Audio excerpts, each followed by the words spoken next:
Estamos aqui para mais um episódio do Café com Empatia, o nosso momento de troca de experiência, de acolhimento e de apoio entre mães atípicas e mães também não típicas. E hoje a gente está com a Maria e com a Inara, que se dispuseram a participar desse momento, dessa troca de experiências, para trazer para a gente um pouquinho, para a gente discutir um pouco mais sobre aspectos relacionados à neurodivergência, pensando um pouquinho no nosso episódio 1. No nosso episódio 1, a Débora trouxe um questionamento, uma questão muito interessante, que ela fala que o diagnóstico ele é libertador, que a partir do momento que ela teve fechou o diagnóstico dos filhos dela, ela conseguiu, a partir dali, buscar tratamento adequado, buscar formas de estimulação e que melhorasse o desenvolvimento da criança, né? E isso demanda esforço, demanda resiliência, demanda tempo, demanda dinheiro, são muitas as demandas. Como é que foi isso para vocês? Para mim foi complexo, né, desde 1 ano e 3 meses, as buscas, berçário, escola e a não adaptação do coletivo dele, trazia para os professores que cuidavam, né, precisando de um diagnóstico, sempre trabalhando na mesma tecla, né, precisa de um diagnóstico. E eu, por outro lado, falava: "Eu não preciso de diagnóstico, eu preciso que ele evolua, independente do diagnóstico". E o diagnóstico não saía e não saía, e foi evoluindo, evoluindo, evoluindo, mas de forma ele tem alguma coisa que é diferente, né, familiares, pessoas mais próximas, escola. Mas quando saiu um diagnóstico foi libertador sim, porque aí pode-se trabalhar, saber quais são os prejuízos, quais são os pontos fortes e pontos fracos. Isso daí foi realmente, para mim, foi libertador. Para mim e para o meu filho, mas para a sociedade como um todo, como eu tenho visto que você tem postado bastante coisas em relação a essa humanização. Somos humanos, somos neurodivergentes ou não, mas somos humanos, somos da raça humana. Então, acho que é por aí, né? Conhecer, sim, se conhecer com o Com diagnóstico, diagnóstico? mas que tem aceitação também de familiares e sociedade, né. E a gente começar é tão difícil a gente pensar que a gente precisa buscar isso e lutar por isso primeiro dentro da família, porque a família é aquele lugar que você vai buscar o apoio, que você busca refúgio, e é justamente nesse lugar que você não encontra. E aí fica mais difícil ainda. Para você também foi difícil, Inara? Foi bem difícil, porque, Benjamin é o terceiro, né, Rapinha do Tacho. Então, assim, como eu já tinha tido os 2 primeiros, o Ian e a Anne, eu vi que com ele tinha algo diferente, pelo fato de já ter tido 2, né. Eu digo: "Uai, tem uma coisa não é errado, realmente diferente". Uhum. Eu digo: "Não, eu No preciso". desenvolvimento dele ali, Sim, né? mas o interessante é que ele andou no tempo certo, falou no tempo certo, mas ele tinha uma seletividade alimentar muito grande, que eu Eu achei lembro. muito Eu lembro que ele só comia comida branca, não comida é? branca. Passou, acho que 4 meses comendo só arroz branco. E ele comia, assim, como se o prato dele tivesse riquíssimo. E aquilo ali me doía muito, sabe, eu achava aquilo ali muito pesado. Eu digo: "Gente, meu filho vai morrer de fome. O que que é arroz?", né, carboidrato, Carboidrato e só, só. tem nutrientes, mas não todos que ele Não, precisava. de jeito nenhum. E assim, movimentos repetitivos, e carro de som passava, e ele tampava o ouvidinho, sabe. Eu: "Gente, tá errado". Assim, o que passa na cabeça da gente, claro que Uhum. a palavra certa não Não é é essa, essa, né. mas naquele momento ali você fala assim: "Gente, alguma coisa não está batendo". Sim. Mas você pegou um ponto que eu acho interessante, que aí eu vou linkar com outro lugar também, que as pessoas precisam ter conhecimento, que é a escola. Quando eu falo que tudo acontece na escola, é muito importante, porque parece que a gente está delegando uma responsabilidade muito grande para a educação. A intenção não é essa, não é falar que é responsabilidade da educação, não é isso, mas é um sentido no seguinte, porque você conseguiu perceber isso no Benjamin, porque você tinha outros 2 filhos. Antes da escola. Exato. né? E aí você pôde fazer esse comparativo do desenvolvimento, não comparar a personalidade, mas comparar o desenvolvimento dele. E para pais e mães que têm um filho único, ou que seja o primeiro filho, né, que demora um pouquinho mais, porque você não tem ali aquele ponto para você fazer essa comparação do desenvolvimento. Aí você conta com quem? Com a escola. Porque aí o professor entra nesse ponto, porque ali ele está lidando com uma diversidade muito grande de crianças. E um professor consegue. Ele consegue, principalmente os professores da educação infantil. Eu falo que o professor da educação infantil ele tinha que ganhar mais que os outros. Porque o professor da educação infantil, ele consegue identificar tanta coisa e às vezes ele tem ali um embate com as famílias, porque é aquele momento também que a gente, de certa forma, entende as mães, porque as mães não querem, a gente quer o filho perfeito, né? A gente não quer nenhum prejuízo, nenhuma dificuldade, mas a professora vem falar, olha, eu acho que precisa de uma avaliação. Algumas mães já arrepiam, né? Mesmo porque a maioria das crianças passa mais tempo na escola do que com a mãe. Exato, A exato. mãe acorda cedo e vai deixar na escola, tempo integral. A professora fica ali, o quê? 8 horas. Acredito que seja Sim, isso. sim, mais ou menos, umas 6 a 8 Então, horas. a mãe sai do trabalho, pega a criança, leva para casa, dá o banho, dá a janta, vai dormir. Vai dormir. Começa tudo de novo.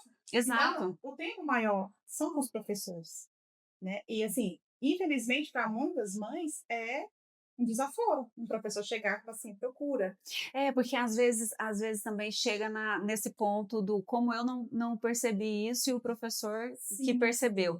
Mas a gente também precisa trabalhar isso na mãe. Aí chega nas dores, né, da mãe também. Porque é uma dor que ela vai carregar de não ter percebido, de não ter visto, né, de não ter se atentado para isso. Mas é aí que a gente precisa desmistificar isso também. Não é uma dor, porque ela também precisa estar num lugar para manter o filho. E aí a gente pega essa questão, essa importância, né, desse olhar do professor nesse desenvolvimento da criança. Na família, a sua família em si, ela foi mais receptiva a esse diagnóstico do Benjamin ou não?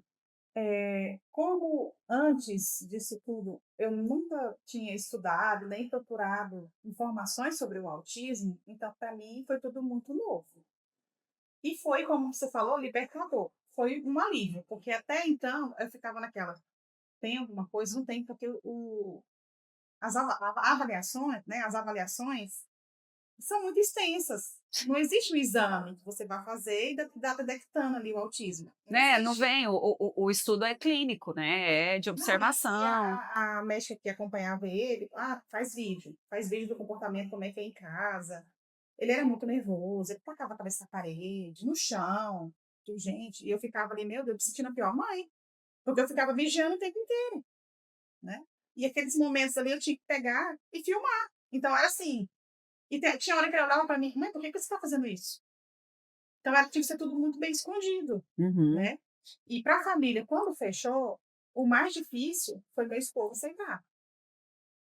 Não, não tem isso. Por quê? Como que você vai aceitar uma coisa que você não tem informação? Uhum. Que não é falado. É pouquíssimo falado, né? O autismo, infelizmente. Aí o que eu fazia? Eu procurava vídeos explicativos e mostrava para ele, mandava para ele. Eu, bem, assiste isso aqui. Aí ele ficava, nossa, o Benjamin faz isso, né? Isso aqui também parece. Esse comportamento aqui. Então, assim, e fui devagarinho, porque você jogar assim é como uma É bomba. pesado É também, é pesado. pesado para o pai também É aceitar. pesado. Para o pai e para a mãe, né, é um sofrimento. Sim. Mas eu vou falar para você, é como se eu estivesse carregando um peso antes de descobrir, e esse peso foi tirado a partir que o diagnóstico foi fechado, de verdade. Aí já a minha mãe, né, que é apaixonada nos netos e Mãezona, né? Mãezona e vozona. vozona, Vozona. acolheu assim, de uma forma assim que eu falo para ela, eu e meus irmãos falam, nossa, o que minha mãe não foi com a gente, ela é com os netos, sabe? Muito acolhedora. E assim, começou a estudar, a se informar sobre, porque para o idoso é muito mais difícil. Antigamente não era falado. Era menino gostoso, era É. falta de peia, era isso. Falta da mãe tá corrigindo. Ou até mesmo doido, Sim, não sim, é? sim. Então, assim, não foi fácil. Não foi fácil. Aí, assim, já outros familiares mais distantes, tias, a família paterna, já foi um pouco mais difícil. Até hoje eu escuto, você está procurando. Está procurando Tá doença. procurando doença. Benjamin tem 10 anos. Eu comprei um Entendeu? cabelo novo, não tenho o que fazer. Então, É, isso. Bem assim. mas é interessante isso, né? Esse questionamento. Mas eles não conseguem perceber o comportamento diferente? As ações diferentes da criança? Ou eles acham que, não, age dessa forma por outra razão? Eles conseguem observar isso? Eu acredito que não, pelo fato de conviver pouco. A pouca convivência, Uhum. né? Não vai prestar atenção nesses detalhes. Não vai, porque. Mas é aquela coisa assim, que o momento deles, não sei se a palavra correta seria essa, que, dos que duvidam, é tão pouco com ele que eu nem faço Você nem faz questão. questão, nem se preocupa com isso, Não, né? Nem de se jeito nenhum. preocupa. Já que os que acolheram são os que amam, não que eles não amam, mas Uhum. estão ali próximos, próximo, acolhendo, né? Eu acho que Os isso que faz convivem importante. mais tempo com ele, né? Sim, Os que convivem sim, mais tempo. Isso é que é o mais importante, né? Pelo com menos certeza. quem está na convivência diária é que precisa ter esse entendimento, até mesmo para saber lidar com todas as situações, né? E na escola? Na escola, nossa, Benjamin, uma figura, porque ele entrou numa escola, antes ele estava na escola municipal, e ele tinha um professor de apoio, só que assim, eu sentia que, não é que não precisava, mas eu sentia assim que ela era muito, você como pedagoga, você vai conseguir me ajudar nisso. Era muito assim, tratava ele como um bebê, Como como se se ele não não conseguisse. conseguisse. Aí a gente entra na questão do capacitismo. E aquilo ali, e ela me mandava mensagem todo dia. O Benjamin hoje foi assim, assim, assim, eu ajudei ele assim. Ele chegava em casa e falou: mãe, a tia me ajudou, mas eu não sabia fazer. Não tem aquela. A gente vê, eu vejo muito esses dois lugares. Ou é um lugar em que não aceita o diagnóstico e as pessoas ficam lutando com a mãe para aceitar, não tem nada, ou quando aceitam, aí entra nesse lugar do capacitismo, tá? Então ele tem esse diagnóstico X, ou ele é uma pessoa com alguma deficiência física, a partir do momento que a pessoa aceita, aí ela começa a tratar diferente, no sentido de achar que não é capaz de determinadas coisas. Né? Não é capaz de aprender, não é capaz de se socializar, não é capaz disso, não é capaz daquilo. E aí as pessoas começam a fazer por eles, né? Por achar que também é um outro lugar complicado, porque aí você acaba atrapalhando o próprio desenvolvimento da criança, a própria confiança dela Ser independente. de ser independente. Porque, inclusive, ontem, no nosso momento de escuta, a gente, da nossa roda de conversa ontem, lá na Impact Hub, uma das coisas que a gente levantou foi essa questão de qual que é o maior, o desafio, o Medo. seu maior medo quando você tem um filho neurodivergente. E aí uma das mães trouxe a questão do medo de morrer e deixar a criança, como que a criança vai ficar, quem vai cuidar? Quem vai cuidar dessa criança? Quem vai cuidar dos interesses dessa criança? E aí a gente pensa nesse sentido de que a gente precisa desenvolvê-las com a maior independência possível para que elas dependam o menos possível de terceiros, de outras pessoas. E a depender da forma como a gente conduz as terapias, conduz os estímulos, você consegue. A depender, você não consegue. Só que aí você não consegue fazer isso sozinha. Não. Por isso a gente tem que dar autonomia para eles, né? Você tem que dar a maior É. autonomia possível para eles. Eu penso assim, não só a autonomia, mas a rede de apoio ela é muito interessante, né? Eu digo, sozinho eu não conseguiria. Já achei lá um tempo tão distante que eu conseguiria só, mas realmente não consigo. É, Você sempre me ajudou, outros professores que eu carrego no coração também sempre me ajudaram, profissionais assim, me ajudam até hoje, né? Tanto é que o doutor Eduardo é meu, eu falo, meu outro braço também, para me auxiliar, tanto com o meu filho, quanto comigo mesmo, que ele me atende na psicanálise. Então, assim, se eu não tivesse essa rede, essa estrutura de apoio, que é família, né? Independente de De aceitar ou aceitar ou não, não? ou de entender ou não, meu núcleo familiar é aquilo que me sustenta, é meu alicerce, né? É meu pilar realmente para poder estar de pé. Só tenho gratidão aos meus familiares, independente dessa De aceitação ou situação, não? né? Mas se eu não tivesse a minha rede de apoio, hoje meu filho, ele tá com 18 anos e eu, meu Deus, chegou a 18 anos, né? Tá na universidade, agora é outro tempo.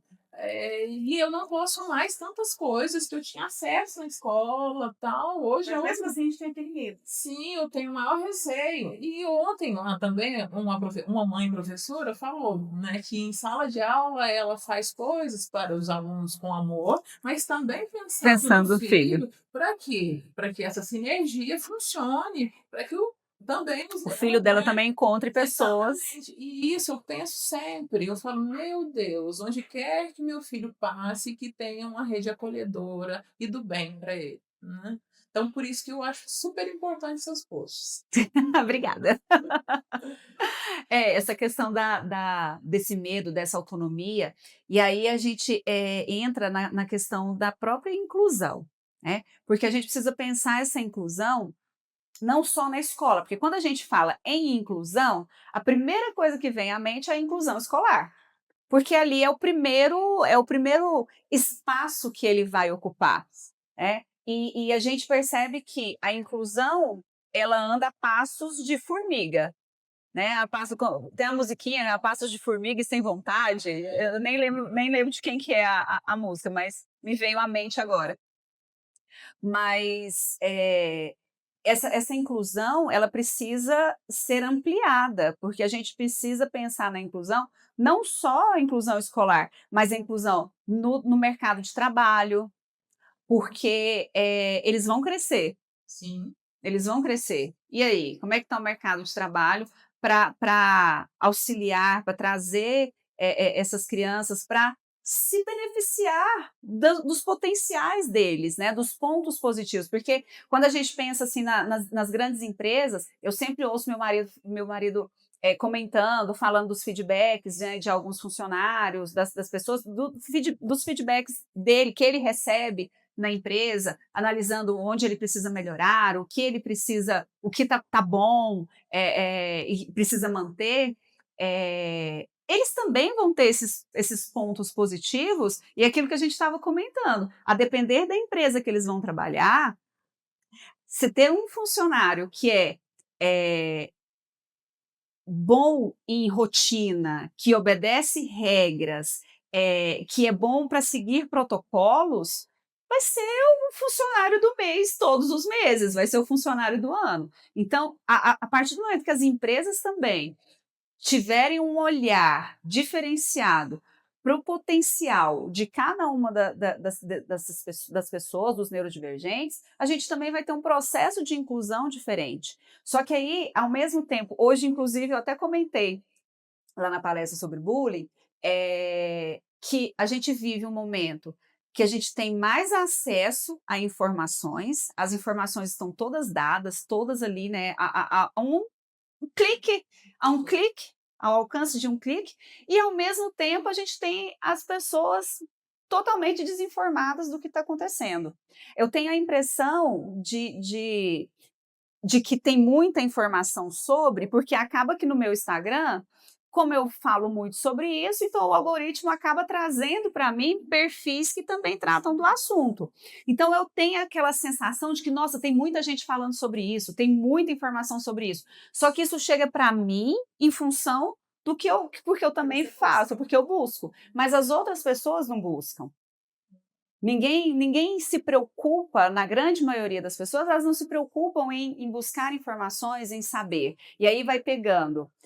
O que eu achei interessante hoje dos adolescentes lá foi justamente esse ponto deles falarem assim, não, porque muita gente pega a informação no TikTok, aquela informaçãozinha ali de 20, 30 segundos, e que não está completa, não está aprofundada, é algo superficial, e sai replicando, e acha que está informado, e sai replicando isso. E eu achei muito interessante vir de um adolescente essa fala, que eu achei eu já pensei, falei, nossa, existe esperança no mundo ainda. Oh, não podemos largar, desistir. Mas também tem aquela parte do se eu não tenho alguém na minha família ou um conhecido que é neurodivergente, para que eu vou pesquisar sobre? Exato. Infelizmente tem isso. Infelizmente é isso. E aí eu trouxe, até esses dias atrás, eu fiz um post nos stories falando justamente sobre isso. Foi até no dia 2 que foi o dia da conscientização. Por que que somente as pessoas que têm um neurodivergente em casa, que seja um irmão, um filho, um primo, que tem que saber sobre isso? Porque onde a gente for, no trabalho, a gente vai ter uma amiga minha, inclusive, diz que o chefe dela é neurodivergente. Então, assim, você vai no trabalho, você vai encontrar, seja um autista, ou seja uma pessoa com TDAH, que seja síndrome de Tourette, que seja síndrome de Down, você vai encontrar na sociedade, porque graças a Deus, hoje eles não são mais escondidos, né? A gente pensar que há 30, 40, 50 anos atrás, eu acho que é justamente isso que traz a sensação das pessoas falarem assim: nossa, agora o autismo está na moda, porque tudo é autismo, porque tudo é TDAH, tudo é isso, todo mundo é autista, todo mundo é TDAH. Não é isso. A gente tem nos índices, as porcentagens, as mesmas porcentagens que a gente tinha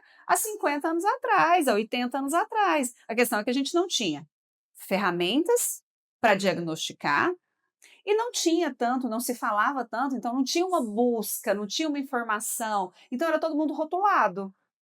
Eu até indiquei aquela documentário do Holocausto Brasileiro, porque dentro ali, naquele documentário, ele traz muitas das pessoas que eram institucionalizadas, que iam para dentro dessa instituição, eram neurodivergentes. A famosa frase que eu sempre ouço, né? Na minha época não era assim, na minha época não tinha esse diagnóstico, nós estamos todos vivos, ou, enfim.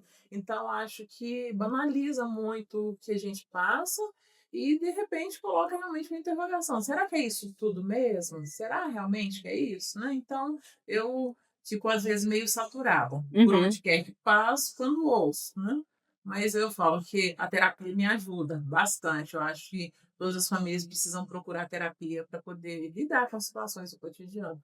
Até, eu falo assim, as pessoas típicas, né? E Sim, ainda mais sim. as atípicas, né? É necessário. E eu costumo dizer, pegando novamente o gancho dos seus post-its, que todo ser humano ele precisa de tirar a habilitação do Detran. Você não aprende primeiro socorros? Porque você é enfermeira, é médico? Não. Mas porque você, em algum momento, vai precisar daquilo, Pode ser que você. daquela informação. Eu digo, por exemplo, porque em família você sabe que tem minha mãe que é idosa, então eu sou cuidadora de todos, eu sou cuidadora da minha mãe, mas eu preciso saber realmente cuidar dela. E eu ter que aprender a viver, eu acho que é o necessário. Independente, porque fala assim, a gente levantou bandeira. Ah, lá vem eles. Oh, como a escola me via antigamente. Cascão, lá vem o Cascão. Falar isso, aquilo outro. Né? Eu quero ser um eterno Cascão. Cobrar Né? atitudes, né? Sim, Cobrar, quero ser cobrar. um eterno Cascão. Né? Salve Maurício de Souza, meu amigo. Mas eu vejo assim que a vida para ser vivida melhor dentro dessas condições dos nossos filhos, né? A gente precisa realmente saber dirigir. De que forma? Que todos tenham essas informações e que tenha a verdadeira empatia, o que é diferente. É isso que eu queria dizer. Essa questão do que é diferente, né? A gente busca uma normalização dentro de um lugar que não existe normalização. Porque não é só os nossos, não é só o seu filho, não é só o seu filho que é diferente. Todos são diferentes. Todos são diferentes. Né? E eu estava, essa questão, a gente estava até comentando de por que as pessoas precisam saber, né? Por que isso me veio à cabeça? O Leandro chegou em casa e ele reposta tudo que eu posto, ele reposta, e aí com isso os amigos dele lá de São Paulo, os amigos aqui, acabam seguindo e começaram a me seguir também. Aí esses dias eles chegaram nele e falaram assim: "Leandro, por que que a sua mãe sabe tanta coisa sobre autismo, sobre neurodivergência? Por que que ela trabalha tanto com isso? Você é autista?" Aí ele deu uma assustada, sabe, opa, aí ele: Pensou? "Não", mas eu acho na hora ele respondeu que não, mas eu imagino que ele deve ter ficado com essa interrogação: "Será que eu sou e minha mãe não me contou?" E aí ele chegou em casa e me contou, sabe, aí eu falei: "Não filho, não é, e não é por isso, tem várias outras razões pelas quais eu achei interessante, a temática, foi uma temática introduzida inclusive na minha graduação, que a gente teve uma professora porque normalmente porque qual que é o grande problema do professor?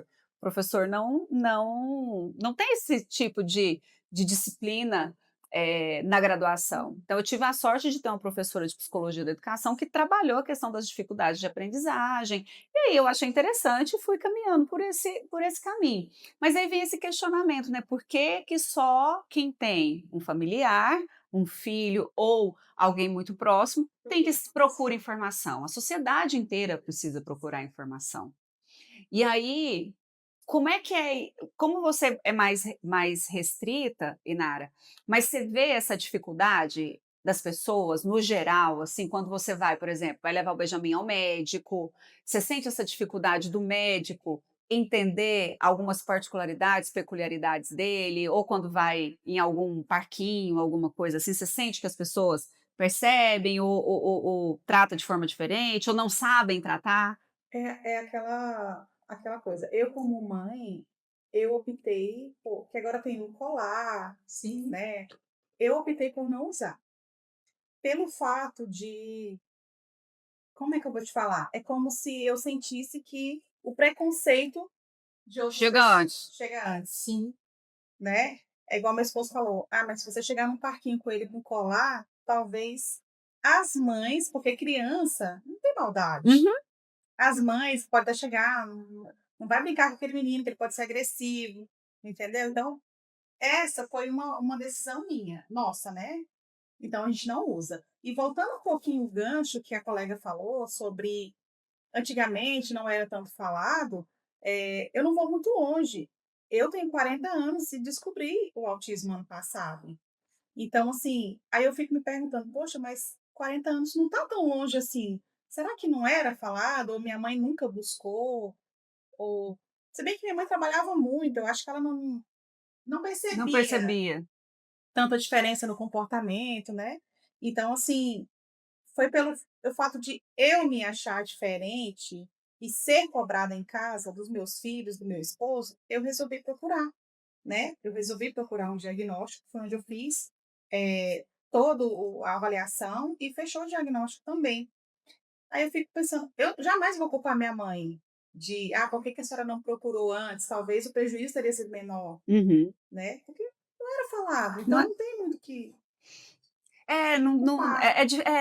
e essa palavra, a palavra culpa, eu acho que é uma coisa que a gente carrega, né, A mãe.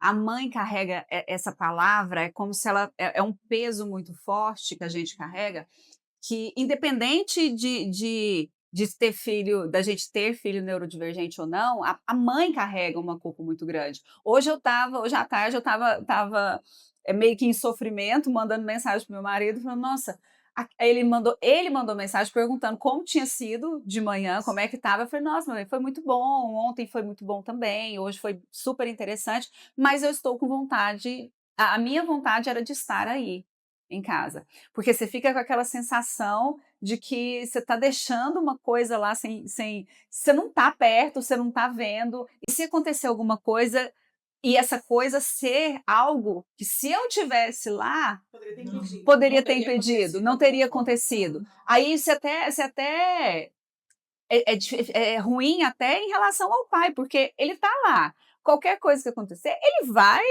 ele vai intervir, ele vai suprir, mas você fica naquela coisa: "Nossa, mas e se eu, e se eu, e se eu?". É até egoísmo da gente também, às vezes, Síndrome de de não mulher de não deixar, de achar que o marido não vai conseguir, ele vai tocar Do tranquilo, jeito dele, mas do vai. jeito dele, mas vai. Mas você fica com aquele sentimento de culpa, não, mas se eu tivesse lá, eu ia.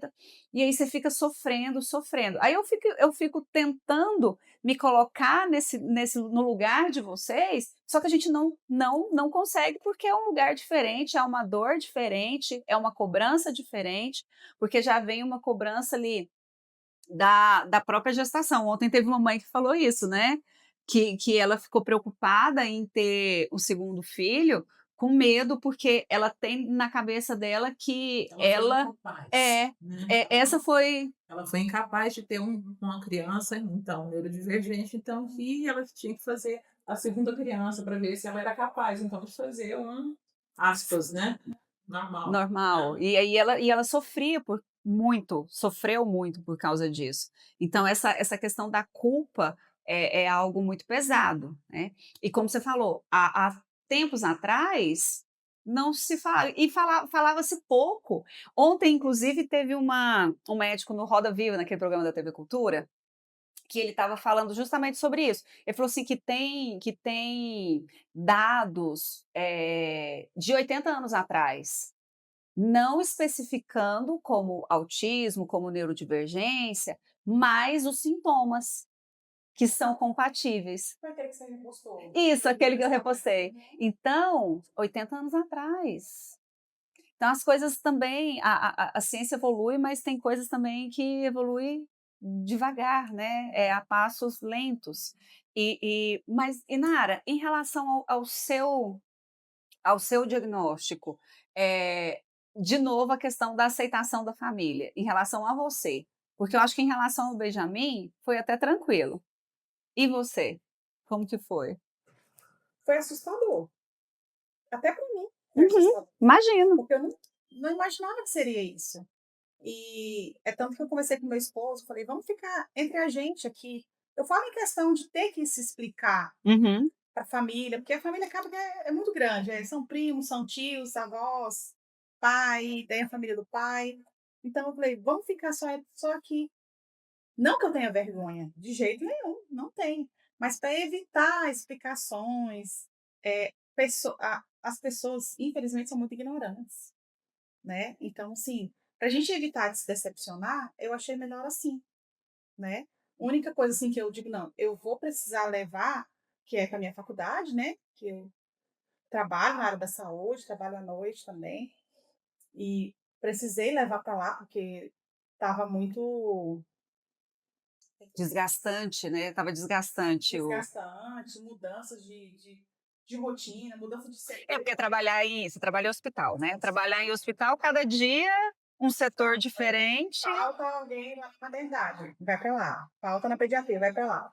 E eu não conseguia trabalhar da mesma forma, não conseguia fluir, eu não conseguia entregar um trabalho do jeito que eu queria. Porque a gente é assim, se você aprender o correto, mas dessa vez você não vai conseguir fazer isso, porque está muito lotado. Para mim não serve. Eu tenho que fazer tudo correto. Por mais que eu vá sair depois do horário, mas a gente tem que cumprir aquilo que foi ensinado, seguir aquela rotina, né? E eu sigo rotina com tudo, com números, com a ordem das coisas que tem que ser feito, a visita nos apartamentos, né, que eu preciso, eu peguei para mim, passar uma visita assim que eu recebo um plantão, para ver como é que tá. Isso aí ajudou muito, porque antes a campainha do hospital me deixa assim descontroladíssima. Então, assim, eu já passo nos meus pacientes que eu vou assumir aquela noite, né, aqueles pacientes, e eles já, tipo assim, é como se fosse avisar que tem alguém ali com eles à noite, porque a pessoa já está hospitalizada, fragilizada, longe de casa, os familiares. Então, assim, por mais que a pessoa não me conheça, mas ela sabe que ela tem um amparo ali à noite, ela Uhum, não tem está um apoio, ela não está sozinha. sozinha. Então, isso ajudou muito. As campanhas melhoraram. Diminuiu, assim, 90%, né? Então, assim, eu levei para a faculdade, porque o tempo que eu tinha para provas, para resolver algumas questões, porque além do autismo eu tenho TDAH também, né? Então, ajudou bastante. E no trabalho com essas mudanças. Agora eu estou alocada em um posto fixo e não tem essas mudanças. e meu trabalho rendeu bastante. Então você se sentiu incluída. O hospital Incluída. conseguiu fazer todo um processo de inclusão Sim. dentro ali das suas particularidades, e aí agora tá fluindo, você se sente bem. Muito bem. E eles me acolheram, assim, de uma forma que eu achei, assim, muito bonito, sabe. Porque não é que eu entrei lá com uma vaga para PCD, não, já tem mais de 2 anos que eu tô lá e eu descobri o ano passado. Então foi uma inclusão. E eles sempre estão me mandando mensagem, ou eles me chamam: "Ah, tá tudo bem? Você acha que tem que fazer alguma mudança? Como é que tá? Como é que tá sendo?". Então, assim, foi bem acolhedores. Eu acho isso, sim, super válido. Como você falou,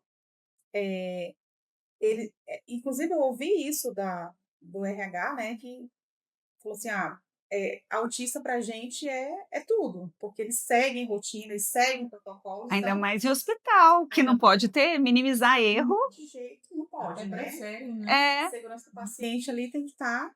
Então, pra gente eu consigo tirar de letra isso. Então, esses pontos que a gente precisava divulgar mais, porque o fato das pessoas criarem na cabeça um estereótipo do autista é muito prejudicial, porque o estereótipo que se criou é do autista que é agressivo, do que não consegue socializar, que não consegue olhar nos olhos, que não consegue desenvolver algo específico, né. Essa é a É uma ideia. Ou preocupação. também aquele que é gênio, né? Exato, Porque ou o é, gênio super sim, mega sim, inteligente, sim. que inclusive é o que eu falo que o cinema às vezes faz um desserviço para a sociedade, porque nos filmes parece que é tudo muito fácil, Sim. né, parece que a vida a rotina atípica, por exemplo, a vida da mãe, apesar de ter muitos afazeres, mas parece que é tão simples, é tão fácil, parece que ela conseguiu numa facilidade tão grande, conseguir que o filho se sentisse incluído, que se desenvolvesse, e aí sempre nos filmes traz essa ideia do gênio, do Do que é gênio. super Sim. inteligente, e que aí, nossa, ok, vai seguir, vai desenvolver tranquilamente, não vai ter nenhum problema. Exatamente, né? Então, esses níveis de suporte, um, 2 e 3, que agora é assim que fala, né? É nível um, 2 ou 3, as pessoas sequer sonham que, independente do nível de suporte, quando está em crise, pronto. É uma crise e precisa ser acolhido. E assim, o nível de suporte 3, imagina que é um ser humano que é não sociável. Uhum. E na realidade é Ele é sociável, sociável. sim, né? É capaz, super capaz. Conheço várias pessoas, graças a Deus, que são. Estou tendo o prazer hoje de conhecê-lo, né? E você falou que Aham. tem o TEA e o Sim. TDAH, então é o diagnóstico do meu filho. Então, olha, você está aí adulta, né? Trabalhando, Funcional, vida, e tá tudo três bem, filhos, né? 3 filhos lindos. Sim, eu falo que a vida é essa roda viva realmente que gira, e eu acho que hoje a gente fala pouco a respeito do autismo, apesar de ter, eu falo uns haters por aí, como você postou, e eu fiquei extremamente impactada com aquela diretora lá Ah, sim. no outro parte do país falando coisas absurdas, né?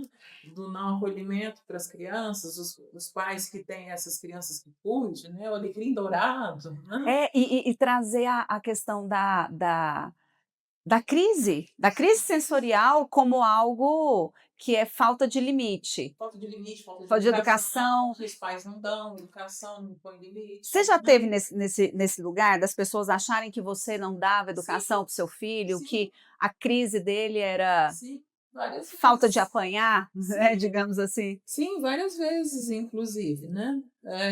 Só que foi tudo uma equação para eu montar no decorrer do tempo. Já sofri muito com isso. Eu mesma me cobrava a uma perfeição, né, a tal da síndrome de Mulher Maravilha. Eu pensava: "Será realmente que eu não estou colocando limite, independente quando sair o diagnóstico, Uhum. independente do diagnóstico ou não?" E eu me cobrava muito isso, muito, muito. Salve a terapia. Se eu não tenho bula para ser mãe, cadê a bula? E no meio do manual? Hã? Não Não tem manual, não e tem. eu erro, eu faço igual o GPS, eu auto-me denomino GPS o tempo todo. Eu reconfiguro a rota e refaço tudo de Vamos novo. tentar de outra Vou forma. tentar de outra forma. Eu tenho um bate-bola legal com meu filho, porque ele sempre fala para mim, ele é meu termômetro. Mãe, isso não tá certo. Aí eu falo, ele tá me falando que não tá certo. Eu olho, e muitas das vezes ele é que tá Ele tá certo. certo. Ele é que tá verdade. certo e eu tô errada. E eu tenho que me recolher. Não é porque eu sou mãe que eu não erro. Eu erro, tô suscetível a errar, mas eu preciso aprender. Né? Tantas vezes ele tem a humildade de chegar em mim e falar: mãe, você tem razão, você acertou, você me desculpa. Assim, claramente. Então, você me desculpa pro meu filho, eu falo, é o passaporte pro futuro. Errou com ele, pediu desculpa, ele esquece. Facilmente, ele esquece e tá tudo bem. Né? Mas a situação de pessoas questionarem o fato de, às vezes, ele desestabilizar, porque às vezes acontece. Algumas vezes eu até te procurei, ele mesmo, né? É, e é só a palavra acolhedora, ele dá o time dele, fica tranquilo e fala: isso é falta de educação? Nunca foi. Isso, na realidade, a gente teve que entendê-lo, como você entendeu, desde um reino tão distante, entendeu a parte emocional dele, funcional dele, e aí? Né? Ele hoje E está aí. respeitar isso, Sim, né? e ele respeita também muito o seu ponto de vista, como aceita muito o ponto de vista do terapeuta, de outra professora que é uma fofa, a professora Márcia, que é assim uma amigona nossa de família. Ele, assim, eu falo, são os São os pilares pilares do do meu. meu filho. E Ai, assim, como você estava falando sobre os níveis, infelizmente acontece muito. Ah, qual é o nível do seu filho? Qual é o seu nível? Nível 1. Ah, é mais tranquilo. é fraquinho. Ah, é fraquinho. Como se fosse uma dosagem de remédio, é de pirona. Quantas gotas eu dou? Isso. Como se fosse um estágio Hum. que fosse avançado.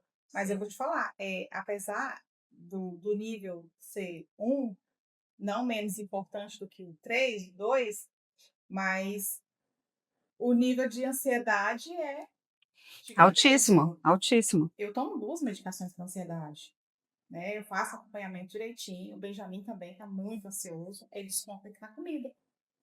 É que as pessoas confundem o nível, é o nível de suporte de apoio que você precisa. Não é o nível dos seus sintomas, não é o nível. Não é como um grau de febre. Não é como um grau de febre, é diferente. E aí as pessoas confundem isso. Né? Ah, não, porque você não precisa de tanto suporte, logo Você vai ficar boa. você vai ficar boa. Primeiro, como se Se tivesse tivesse cura. cura. E como se Né? fosse doença também, né? E Claro. nunca foi. Nunca foi. E os profissionais, eu digo, acho que eu posso falar, né? Sim.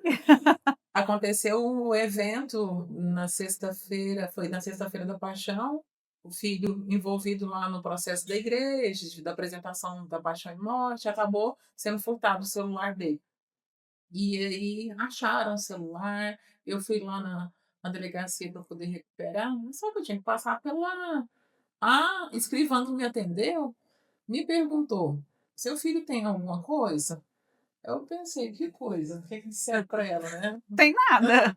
Coisa ele não Aí tem. eu falei, TEA e TDAH. Bem assim, como que escreve? Aí eu falei, bom, um escrivão não sabe o que é TEA e TDAH, aí tá complicado, né? Mas eu falei, me reportei a ela, expliquei, mas eu digo, falta muita informação. Falei da profissional lá, da diretora, porque ela disse que é o modismo. E na realidade não é modismo. Eu acho que quanto mais se fala, mais informação você leva, mais equilíbrio você consegue ter de parte de todos. Escola, De sociedade, como um né? todo. Como um todo. E eu acho que isso é muito importante, porque na minha época, como eu já ouvi, na minha época não era assim, mas tinha lá 30, 40, 50 anos atrás, outros diagnósticos que eram, eu falo engessados, só que verificou-se no decorrer do tempo que esse engessamento não era só aquilo ali. Então, a característica tem A, B, C, D, e tá tudo bem aí com todo mundo, né? Cada um na sua trupe. E a gente vai evoluindo. Vai caminhando. E o mais importante é as pessoas entenderem que não são únicos, que cada pessoa é uma pessoa diferente, seja ela neurodivergente ou não, elas são diferentes entre si. E eu já até questionei com os meninos lá na palestra, se a gente fosse todo mundo igual, que graça teria? Chato. Imagina, todo mundo igual, todo Meu mundo pensamento. mesmo pensamento, gostando das mesmas coisas, usando as mesmas roupas, agindo da mesma forma, que graça teria? Mas a gente quer fazer isso, porque a partir do momento que você não aceita o outro ser diferente, você está querendo uma padronização, que não existe. Enlatado, né? Que se fugiu tanto, né? Colocar as pessoas dentro de uma lata. Dentro de um quadradinho, é a visão cartesiana, de que todo mundo tem que caber dentro daquele lugar, e não cabe, ponto. E cada um é diferente. E além das informações, além de saber, né, quais são as neurodivergências, o que é uma neurodivergência, também entender essa questão de que são diferentes. Então, principalmente o espectro autista, né? Já chama espectro justamente por isso, porque você tem uma quantidade X de sintomas que pode ser que apareça em uma determinada criança ou adolescente que não vai aparecer no outro. Para muitos, tem que ter. É como se fosse seguir uma lista. Tem que ter todos. Se não tiver esse aqui, não é autismo. É Né? uma lista mesmo de checar. É um checklist. Um checklist. É um checklist que faz. E não é assim. Não é Verdade, assim. não é. Não é assim de jeito E nenhum. cada autista, eu sou nível 1, Benjamin também, e nós somos diferentes. Sim, e são mãe e filho. Tá tudo teoricamente, se a gente falar, se fosse ser tudo igual, vocês teriam que ter os mesmos sintomas, ter as mesmas coisas. Você não tem seletividade alimentar. E o bom que você tinha falado sobre a escola, né? Voltando um pouquinho na escola, hoje ele está estudando numa escola que não pode ter professor de apoio, nem com ordem judicial, nada, não pode. Pelo fato de não poder, mas eu vejo que ele não tem essa necessidade, eu fico tranquila. Uhum. O mais difícil para mim lá foi a seletividade alimentar, porque não podia levar lanche. Não podia entrar lanche na escola. Não pode Como entrar assim? lanche. Até que eu sentei com a coordenadora, eu falei, olha, ele entra 1 da tarde, ele sai 6h35, às 18h35. Então é um tempo muito grande, eu não vou deixar ele ficar com fome. Nem que eu venha aqui, você libera ele para fora da escola para ele comer aqui fora, depois ele volta. Aí acabou que durante 1 mês, mais ou menos, ele conseguiu levar. Eu consegui conversar com ela. Só que é engraçado que ele tinha vergonha dos colegas. Porque De só ele levar Ele levava. levava. Tem que ser diferente. Isso é diferente. Até que ela teve uma ideia que eu achei muito bacana de levar ele para dentro da cantina. Tirava ele da sala assim, uns 15, 20 minutos antes e levava ele. Porque lá é tudo preparado lá. Uhum. E ele foi assim, ele chegava com minha mãe, hoje eu vi a tia fazendo isso, a tia fazendo um creme, a tia fazendo um bolinho de cenoura e tal.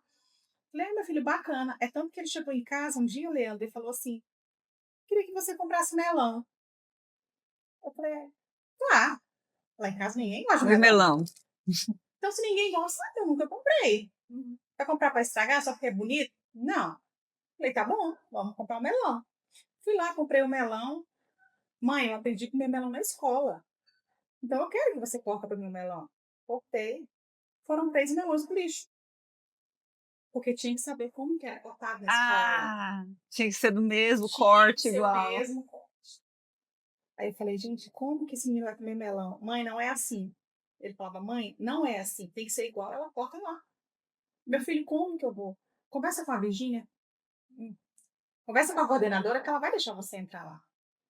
Eu tive que mandar uma mensagem para ela. Falei, olha, eu preciso aprender como é que corta esse melão. Porque ele quer comer melão. Ele quer comer o melão e é uma oportunidade de comer algo Cada diferente. dia na escola era uma fruta diferente. Ele falou, mãe, vai demorar para eu comer melão de novo. Né? Porque uma vez na semana aquela fruta. Aí eu fui lá, conversei e vi como é que cortava o melão. A partir de hoje, só como melão desse jeito. E como que corta o melão? Tem que ser em lua. Hiper fina. Ai, fininha! Fininha, pô. E assim, parece que milimetricamente ele sabe. Mãe, tá mais grosso. Tá mais Gente, tá fino. mais fino. Gente, imagina o Benjamin para trabalhar. Controle de qualidade. Ele vai tudo certinho, vai sair tudo. Não, quando eu não tô em casa, a gente falando negócio de pai, que mãe é mais assim, né? Quando eu tô de plantão de dia, meu bem, bota a comida do Benjamin e tem que comer meio-dia em ponto. Se ele vai comer seja uma fritura, assim, alguma coisa assim, que seja de unidade, é 8. Não pode ser 7, não pode ser 9. Ah, Oi. meu Deus. Tem esse número, então. Tem, coloca 9. Ah, meu pai. Mãe, tá errado. Mãe, você não sabe contar? É 8, mãe. Tudo bem. Ele liga pra mim, mãe, meu pai não sabe colocar minha comida. Porque ele misturou tudo. Oh, meu Já faz Deus. aquela coisa. Ele botou caldo no feijão, mãe. É só os caroços. Só os caroços. Oh, meu Eu Deus. sou filho dele há 10 anos, ele não sabe disso. Aí ele sofre junto. Oh, meu Mãe, Deus. você tem que estar aqui. Filha, mãe, tá trabalhando, não dá. Então, assim, são pequenos detalhes que a gente acaba que ele pega e eu consigo, assim, também. Uma coisa que está diferente no meu trabalho, uma prescrição, que é de 1 a 7. A folha não está na ordem, lá vai eu tirar o grampo, E arrumar as colocar. páginas, bonitinho, porque senão eu não consigo trabalhar. Aí eu fico pensando, ele é assim, agora eu consigo entender o porquê que ele é assim. Você falando da seletividade alimentar, eu me lembrei de quando meu filho era pequeno, eu levei no homeopata, muito bom inclusive, só que ele foi bom em todos os termos, só que na alimentação ele pisou no tomate. Ele falou, olha, porque ele começou com seletividade, ele falou assim, não, primeiro você tem que estimular a fome, ele tem que ter fome. Vai pegar, fazer uma gororoba mesmo, misturar toda a comida no prato, quando ele tiver fome ele vai comer. Não adiantava, não vai. Não adiantava. Ele falou, não, você vai tentar, continua tentando. Ele dorme com fome, ele não tá. Ele não come. É, Bom, dorme então, com assim, o fome. prato dele tem que estar ornado, da maneira dele. Tem que estar separado. Hoje em dia, ele até faz prato de pedreiro, né? Mas tem que ter do jeito Tem dele. que ser do jeito dele. As particularidades, as nuances que cada um vai ter, mas o que a gente precisa é que as pessoas entendam essas diferenças, respeitem essas diferenças, isso é que é o mais importante. Meninas, e dentro dessas nuances, dessas peculiaridades, dessas particularidades de cada um, no dia a dia, como é que vocês lidam com isso, assim? Porque para quem está de fora, isso pode ser estressante, né? Essa questão de ter ali o tamanho certinho para cortar o melão, saber a forma como colocar, fazer o prato da forma correta para que ele tenha ali, coma tranquilo, não tenha um desregulamento emocional ali. Como que é lidar com isso tudo, com essas particularidades, dentro do correr da vida, da correria, do trabalho, de leve traz de adolescente para a escola e do trabalho também. Como que vocês conseguem conciliar isso tudo e manter uma serenidade e conseguir fazer tudo isso com uma certa leveza, se é que a gente consegue fazer isso com leveza. Se é, né? Se Porque é. não é. Não é tão leve e não tem, assim, receita mágica, né? Eu, por exemplo, desde pequenininho eu faço com filhote, né? Eu trago elementos bem sensoriais para ele. Eu falo assim, hoje nós vamos comer a comida de tal país. E falo, né? Da Itália. Aí já falava, né? Ah, tem isso, tem aquilo. Amanhã vai ser da onde? Aí eu coloco os temperos de X país. Aham. E vou estudando lá a culinária dos países. Então, para ele é um mundo encantado, sempre foi. Alimentar, porque ele fazia um tour pelos países, né? E hoje em dia ele ama macarrão, ama uma massa, ama um churrasco, mas se der macarrão para ele de manhã, de tarde, de noite, ele quer, com temperinhos diferentes. Diferentes. E quando não é o macarrão da mãe, ele já sabe. Não quero. Come, mas ele prefere o da mãe. Mas olha, o que você trouxe ali? Você trouxe a ludicidade. Sim. Você transformou aquele momento, você viajou, você pensou e trouxe a ludicidade ali para te apoiar nessa caminhada. E você me fez lembrar de uma questão, quando a gente vai pensar na inclusão escolar, na inclusão em qualquer ambiente, a gente fica buscando as ferramentas, as tecnologias de inclusão e tal. E as ferramentas, essas tecnologias, são esses pequenos detalhes, essas pequenas coisas que você pensa, para que você consiga fazer com que ele mude um comportamento ou que tenha determinadas atitudes. Essas são as ferramentas. São detalhes pequenos que você observa e que surte efeito, Ferramentas né? gratuitas. Gratuitas, inclusive. E para você, Inara? Então, depois que eu descobri como realmente tocava o melão, tudo ficou assim. Até então estava Não, estressante, até né? então, eu digo, não, eu não aguento mais comprar melão e jogar fora. E você cortava, e você não passou longe da forma de cortar? Mãe, é meia-lua. Até forminha de meia-lua eu comprei e fazia. Mãe, não é assim, mãe. Porque ele chegava para a escola, tinha que estar com o melãozinho cortadinho. Porque ele ia comer quando chegasse à escola. E deixa um Já momento avisava. específico. Para ele tem que ser tudo assim, programado. Uhum, sim. Hoje mesmo, quando eu chegar em casa, ele vai jantar.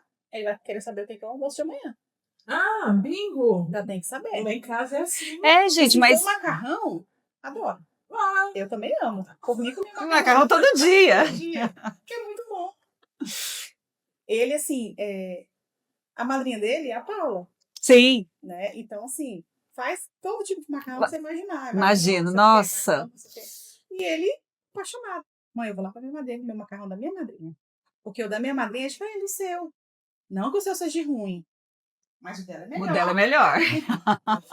Então, assim, depois que eu descobri esse verdadeiro jeito, esse cortar das coisas, as fórmulas, milimetricamente, ficou mais leve.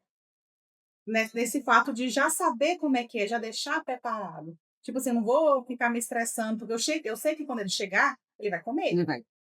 entendeu?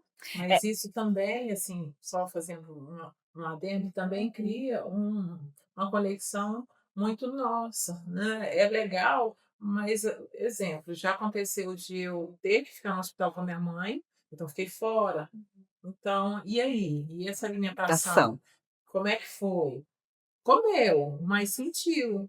E aí eu falo desbravar, né, da vida futura. E como é que vai ser? Exemplo, o Lucas, o filho agora na faculdade. Então tem essa alimentação que leva ou que compra e que às vezes não é a minha. Então é uma reconfiguração novamente das situações e a gente está indo segurando aí Cada dia é um novo dia, é um essa, novo é um desafio. novo desafio, e são desafios imprevisíveis, né? Imprevisíveis. Essa questão da previsibilidade, dele querer saber o que ele vai comer no outro dia, isso regula, é regulação emocional. Ele se sente seguro, ele saber o que vai acontecer. E é isso que desregula eles na escola, porque ele não tem essa previsibilidade. Quando você cria isso, eles se sentem mais seguros. E é por isso que você trouxe a questão da professora, da diretora lá da outra cidade, né, que falou das questões das crises, Sim. porque na escola, imagina, um monte de menino gritando, brincando, e tudo acontecendo ao mesmo tempo, e eles ali no meio daquilo tudo, desregula, é igual eu falei no vídeo, vai desregular na escola, porque tem muita informação, muito barulho, muita coisa acontecendo ao mesmo tempo, muita coisa sem previsão, e eles vão desregular lá. Mas é lá também que eles vão conseguir ferramentas para se regular. E a gente não trabalha também segura. Sim, inclusive, falar em desregular um adulto, inclusive, uma amiga que ia ontem não conseguiu ir, ela me ligou, me pediu desculpas e falou: Maria, não consigo ir. Eu falei: por quê? Ela falou: porque tem um bar perto de casa, a noite inteira com o som ligado e eu não consegui dormir. Então, ela ficou emocionalmente rebaixada. Rebaixada. Ela não conseguiu realmente fazer a programação do dia seguinte. E é uma adulta, né? Então, que dirá de uma criança, um adolescente que ainda está no desenvolvimento. Que ainda está se autoconhecendo, né? Tá desbravando, tudo é novo para eles também, né? É muita coisa, muita descoberta, os desafios são gigantescos e lidar com tudo isso também é difícil. Por isso que a gente precisa dessa rede de apoio, desse olhar mais empático, não só de mães atípicas, de mães não atípicas também, ter esse olhar e saber um pouquinho. A gente falou, a dor é uma palavra pesada, mas ter essa noção tanto da dor quanto das coisas boas que tem também, né? Das alegrias, porque são nossos filhos, Sim. que é o mais importante, é o amor incondicional que nós temos pelos nossos filhos, que independente de qualquer coisa, a gente vai lutar pelo bem-estar e pelo desenvolvimento deles. Isso é que é o mais importante. Isso aí a gente move céus e terra, né? Mata um leão todo dia. Todo dia, toda hora. De repente a gente começa até a fazer fotinha postando com o leão do lado. Se eu não consigo te matar, gente, vamos fazer amizade, vamos caminhar. Mas é isso. E o mais importante também é essa rede de apoio que a gente vai criando com o tempo e pessoas que a gente pode contar.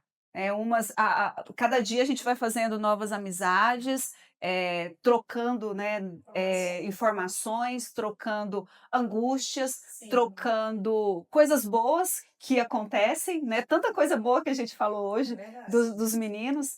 Se for contabilizar, é bem maior do que as minhas. Exato, é que às vezes a gente pela dureza da vida, né, a dureza que é imposta para a gente tende a pesar mais as dificuldades, mas quando a gente para pensar e para analisar, que a gente vai falando, a gente vê isso, as coisas boas, elas são superiores, elas são mais, a gente contabiliza um número muito maior de coisas boas do que coisas ruins que eles trazem para a gente e a alegria que eles dão para a gente, né? Isso é marcante. Meninas, nossa, super feliz, foi ótimo, maravilhoso estar com vocês aqui. Espero que tenhamos outras oportunidades também de fazer um novo café e trocar mais informações. Daqui uns dias, daqui a pouquinho, Benjamin está maior, outros desafios, outras fases. O nosso filho também vai estar. Ai, ai.